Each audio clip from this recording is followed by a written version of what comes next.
Good evening, guys and gals. So, just finished grilling, working outside.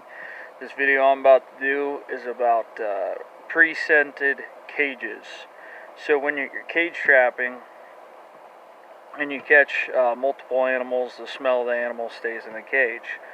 Well, this basically, I made a post a little while back on Facebook, and I cleaned all my cages out, took them to the car wash, sprayed them all down. Because I finally got a break in jobs. I had done so many jobs and I had all the cages freed up for once, and so I sprayed them all down. And a buddy of mine said, he commented on there and he said, I liked my cages scented already. And he has a great point, and I do too. He was right. The more animal smells you have in there, a lot of times, the more comfortable or curious the other animals are to go in there. However, I had a lot of blood and stuff in mine, and I had some groundhog jobs coming up, and there was just some smells that I didn't want in there, if that makes sense, like that. And so anyways, yeah, so this video is about cages being pre-scented. Sometimes it's great, and I think every once in a while it's not a good thing, so let's roll with it. Alright guys, here's one of my, it's a Have a Heart double door. I'm not a big fan of the Have a Heart brand, but the double door one, I've had this one forever. It's a catching fool. I've got a lot of stuff in it. You can see here it's got all kinds of junk. Well, it's been catching fur for us. Not for fur bearing season, but my neighbor had a couple young raccoons that was messing around in his yard, and he said, hey, would you mind trapping them?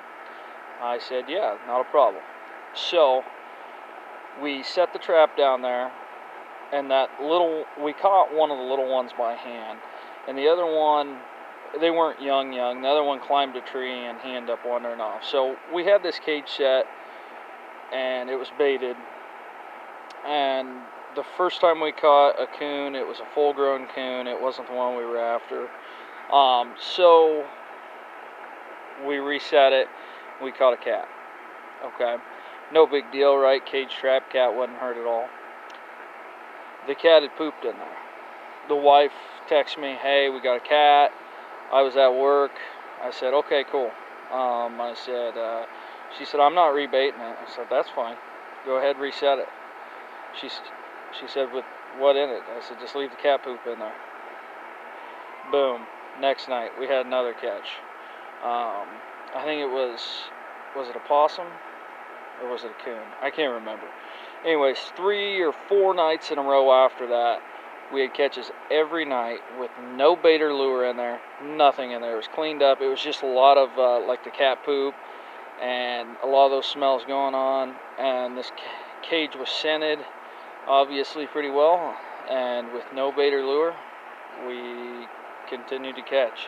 We finally pulled it because we came to the realization that other younger coon, it was big enough to be on its own, had wandered off and wasn't coming back in the area. But nonetheless, no bait or lure, we were still catching a lot of animals. It all started with that cat, and it pooped in there, and then boom, from there on out, we just kept slaying stuff. So,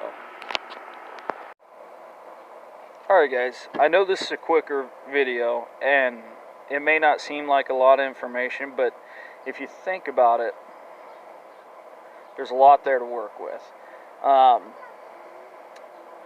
Pre-scented cages with the smell of other animals adds a comfort and a curiosity level.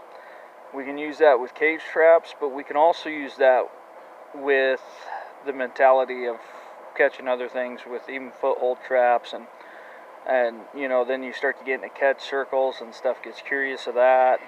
There's just a lot of ways that we could kind of get this thought process snowballing.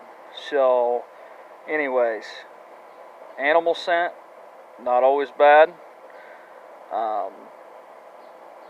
Yeah, let's roll with that.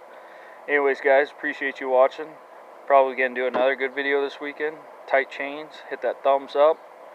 Appreciate you all.